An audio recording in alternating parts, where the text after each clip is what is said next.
Kore Wapenduka and welcome to Africa Good Morning, the show that keeps you up to date with the latest news in Africa and beyond. I'm your host, Glenora Shipura. Getting into what you can expect in today's broadcast. In the DRC, at least 7 people killed during a stampede at a music concert.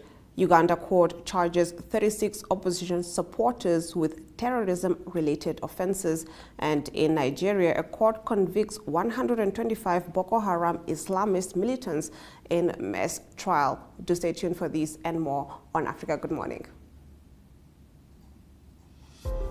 Neo Paints has established a 67-year Namibian legacy, creating personalized paint solutions that blend quality and innovation for the Namibian people. We pride ourselves in being a 100% Namibian-owned company, investing in our country and our people by employing and empowering true Namibians. With every brushstroke, Neo Paints commits to our quality guarantee and always delivering a coat of excellence. At Neo Paints, we always stay true to our country. We are as Namibian as you.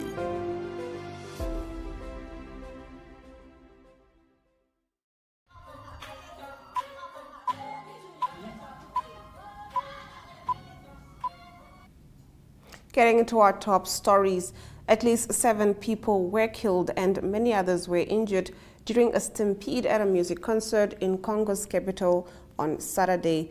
Authorities said the stampede occurred at the 80,000 capacity Stade Mater Stadium in the heart of Kinshasa, where Mike Kalabaya, a popular Congolese gospel singer, was performing.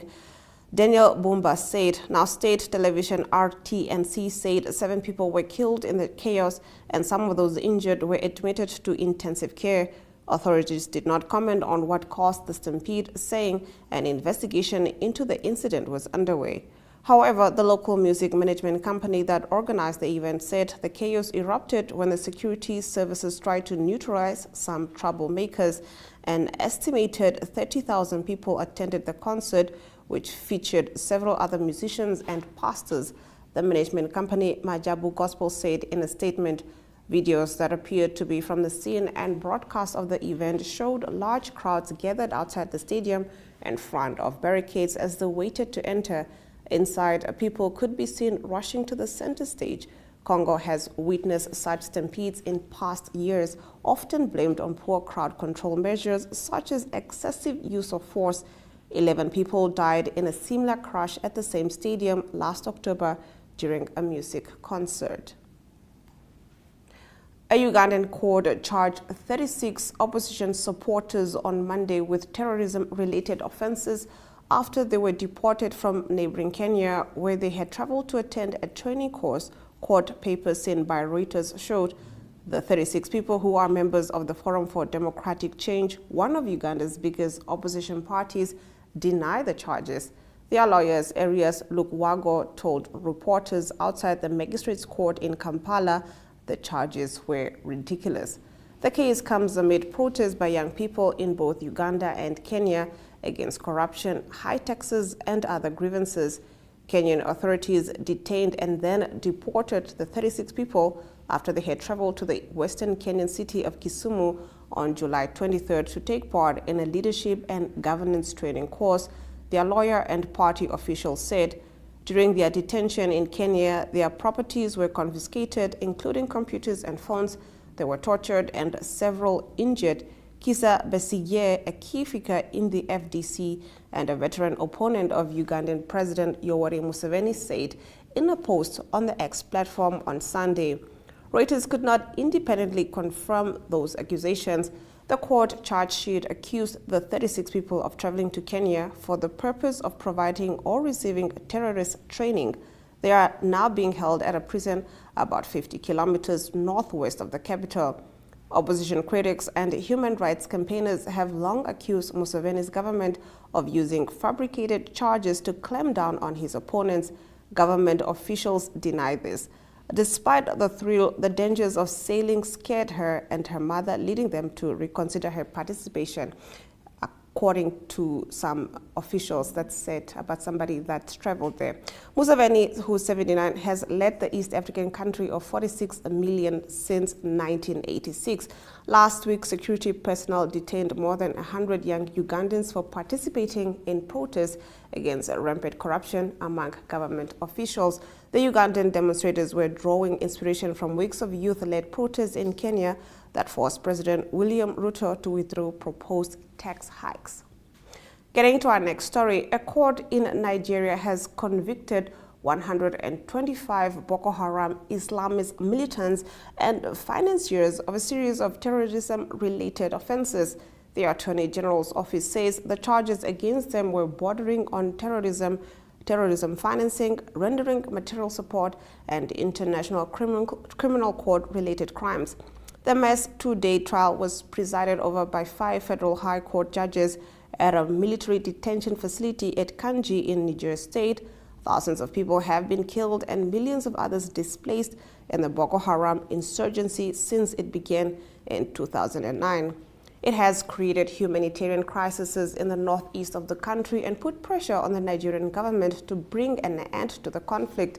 5 of the people were convicted for terrorism financing, 22 for ICC-related crimes, and the remaining defendants for terrorism offences.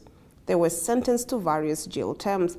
The last mass trial of Boko Haram suspects took place between 2017 and 2018, where 163 people were convicted and 887 set free. In 2014, Boko Haram kidnapped more than 270 girls from a school in the northeastern town of Chibok. The abductions shocked the world and sparked a global campaign to #BringBackOurGirls, which included former United States First Lady Michelle Obama. More than 180 of the girls have since been freed or escaped, but the rest are still missing. Those that have returned home, some of whom gave birth while in captivity, face numerous difficulties in their communities. Getting into our next story, former U.S. President Barack Obama endorsed his fellow Democrat Kamala Harris' bid for the White House on Friday, delivering a major boost to her campaign to defeat Donald Trump in November's presidential election. The country's first woman vice president is seeking to make history again in November after President Joe Biden abruptly announced he will not seek re-election after weeks of mounting pressure on him to quit. Barack and Michelle Obama's backing will add to the growing momentum behind Harris' campaign, with polls showing she has already narrowed the gap that existed between Trump and Biden. Earlier this week, Michelle and I called our friend Kamala Harris. We told her we think she'll make a fantastic president of the United States and that she has our full support, Obama said on social media platform X. At this critical moment for our country, we are going to do everything we can to make sure she wins in November. We hope you'll join us. The influential former leader and first black U.S. president was one of the last Democratic heavy hitters to offer his endorsement, with Harris having already received the backing of Biden on Sunday. Harris, who's 59, jumped into the election after weeks of turmoil over 81-year-old Biden, who bowed out after a dismal debate performance against Trump, accelerated concerns over his mental capacity and persistently low polling numbers. She has since launched a blistering attack on Trump and his extremist Republicans. On Thursday, Harris addressed the American Federation of Teachers, the first union to endorse her bid, warning the country was witnessing a full-on attack by Trump's Republicans on hard-won, hard-fought freedoms. Democratic Party delegates have rapidly railed on mess behind Harris, and the momentum behind her campaign has appeared to catch Trump off guard. The bombastic Republican has refused to schedule a debate with Harris, saying Thursday night it would be inappropriate until she was officially named the Democratic nominee. Harris, a former top prosecutor for California, chided her opponent on X, saying, "What happened to any time, any place?" She had previously said of a potential September 10th face-off, "I'm ready, so let's go." Teachers union members applauded Harris as she addressed them in Texas. While you teach students about democracy and representative government, extremists attack the sacred freedom to vote. While you try to create safe and welcoming places where our children can learn, extremists attack our freedom to live safe from gun violence, she said. They have the nerve to tell teachers to strap on a gun in the classroom while they refuse to pass common-sense gun safety laws. Harris tied the event to a key campaign message about refusing to go back to Trump's America, praising her audience as visionaries who look to the future, and she contrasted Democratic efforts to cancel student debt and her vision of investment in public schools and universities with Trump's vow to dismantle the education department and cut spending in half. The speech came with Harris facing increasingly extreme rhetoric from Trump, who on Wednesday called her a radical left lunatic and claimed falsely that she was in favor of the execution of newborn babies. Getting into the last of our top stories, former South African President Jacob Zuma has been expelled from the African National Congress after backing a rival party in May's parliamentary election. The ANC said on Monday Zuma was suspended from his longtime party in January after announcing he would support the new Umkhonto weSizwe MK in the general election. He later became the leader and face of MK. MK did better than expected in the poll and won about 15% of the vote, a major factor in the ANC's loss of its majority for the first time since the apartheid era. Former President Jacob Zuma has actively impugned the integrity of the ANC and campaigned to dislodge the ANC from power while claiming that he had not severed his membership. ANC Secretary General Fikile Bulalu told the media, "This conduct is irreconcilable with the spirit of organizational discipline and letter of the ANC Constitution."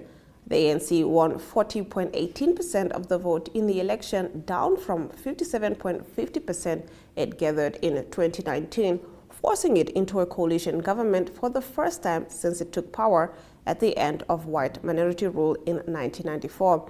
MK is now the official opposition. MK responded to media reports that Zuma had been expelled in a statement earlier on Monday, criticizing the ANC's process and condemning grave injustice against Zuma. President Zuma will engage his legal team to urgently determine the course of action, it said. Zuma will have 21 days to appeal the decision, the ANC said. Now, Zuma, whose 9 years in office from 2009 were marked by corruption scandals and sluggish economic growth, has been at odds with the ANC's leadership since he was forced to quit as a party leader in 2018. He has repeatedly lashed out against his successor, President Cyril Ramaphosa. That concludes our top stories. We'll be right back with more. Africa, good morning. Welcome to Namibia, where adventure meets tranquility. With Enjoy, you have access to a wide range of accommodations to suit every traveler's taste and budget. Experience the finest dining and hospitality Namibia has to offer.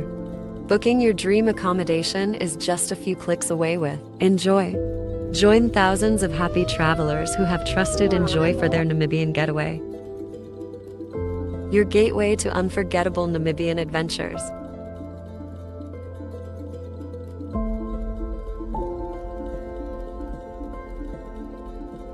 Visit us today at enjoy.my.na.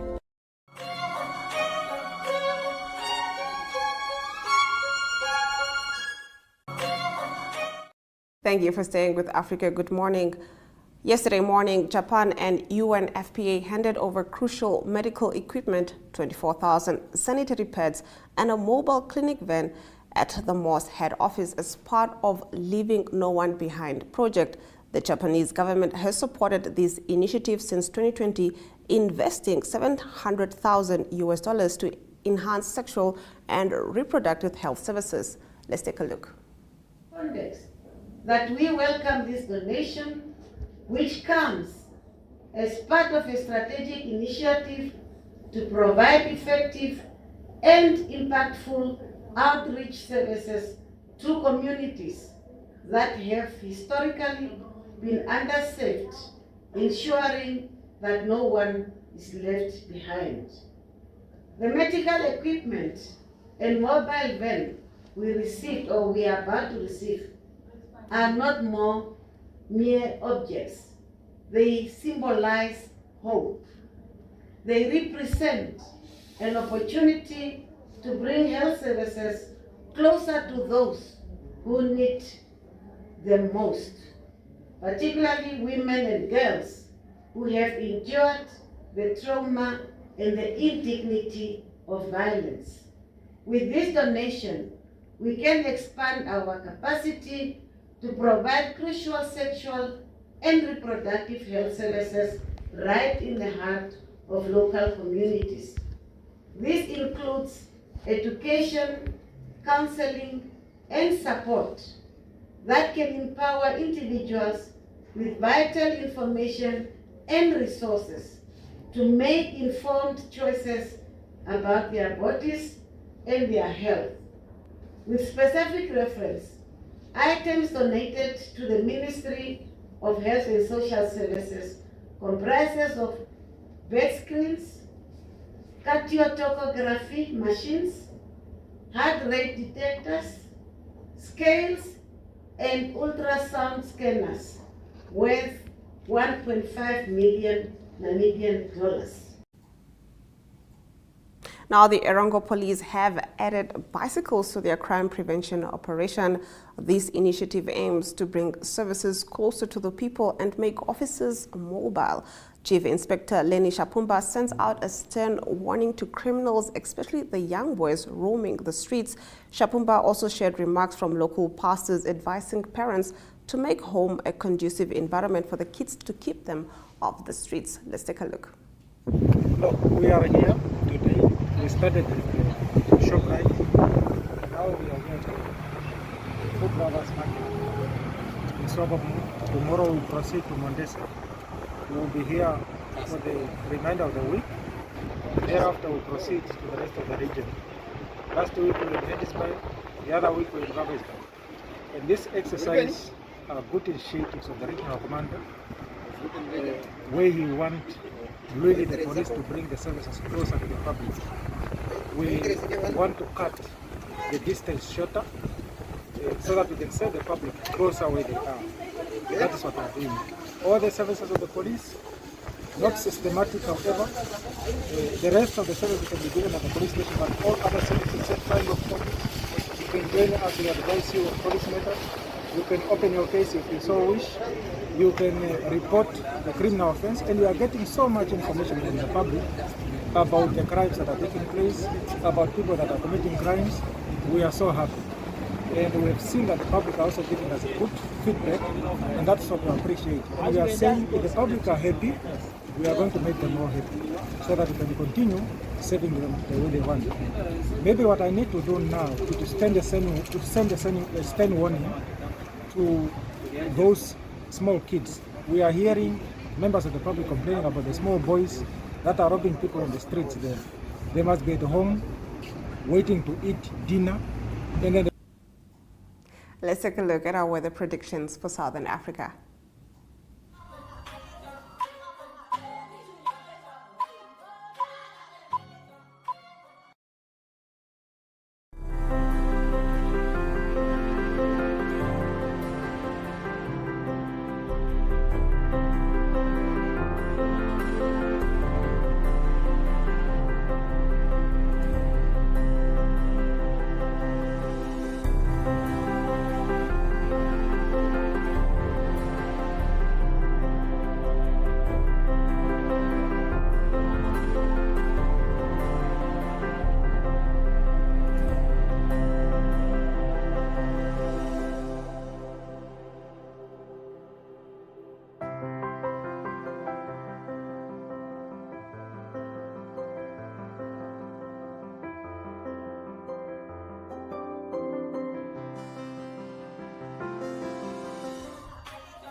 Getting into our economic news, a new electrified commuter railway in Tanzania, meant to modernize modern travel in the traffic-plagued country, made its inaugural journey between the commercial hub of Dar es Salaam and the capital Dodoma on Thursday. Built by a Turkish company, the 440-kilometer line is part of the 2,561-kilometer network expected to connect the north and west of the country to Dar es Salaam an Indian Ocean port city. The air-conditioned carriages from South Korea with built-in Wi-Fi have already developed a fan club among travelers wary of the ramshackle diesel-spewing buses that dominate public transport in the nation of nearly 62 million people. "We have come a long way to have the service," Ruben Mateyata said as he departed to Dar es Salaam. "We are making history." A first line connecting the eastern Morogoro region to Dar es Salaam, some 200 kilometers apart, was launched last month. Tanzania Railway Corporation said it will operate daily trips between Dodoma and Dar es Salaam, cutting the usually lengthy bus trip by more than a half to around 3.5 hours. Analysts said the rail system is expected to provide a safe and reliable option to Tanzania's rising population, while cutting carbon emissions and curbing noise and air pollution. Abel Kinyondo, a lecturer at the University of Dar es Salaam, described the railway as the green way to conserve the environment by cutting vehicle-led pollution. Now getting into our next story, fuel queues lengthened across major Nigerian cities on Monday after state oil company Nigerian National Petroleum Corp faced problems supplying gasoline to local traders and depots. Last year, President Bola Tinubu's government opened up a gasoline imports to provide to private companies, but foreign currency shortages and a cap on the price of petrol has meant that the NNPC remains the only importer. Nigeria's new Dangote refinery is yet to start processing gasoline. The NNPC Limited wishes to state that the tightness in fuel supply and distribution witnessed in some parts of Lagos and the federal capital is as a result of a hitch in the discharge operations of a couple of vessels. Olofemi Sonye, NNPC spokesperson, said in a statement over the weekend when queues began forming. Now, gasoline prices at retail stations have risen to over 800 naira from around 617 naira per litre in May 2023, when the government announced it was ending gasoline subsidies. The price surge has added to the already high inflation in Nigeria and a cost of living crisis. The NNPC owes gasoline suppliers over $6 billion, thus affecting supplies, and is seeking to raise financing to settle the debt. Let's take a look at our financial indicators.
And with that, we've come to the end of the broadcast. Thank you for joining Africa Good Morning on this beautiful Tuesday morning.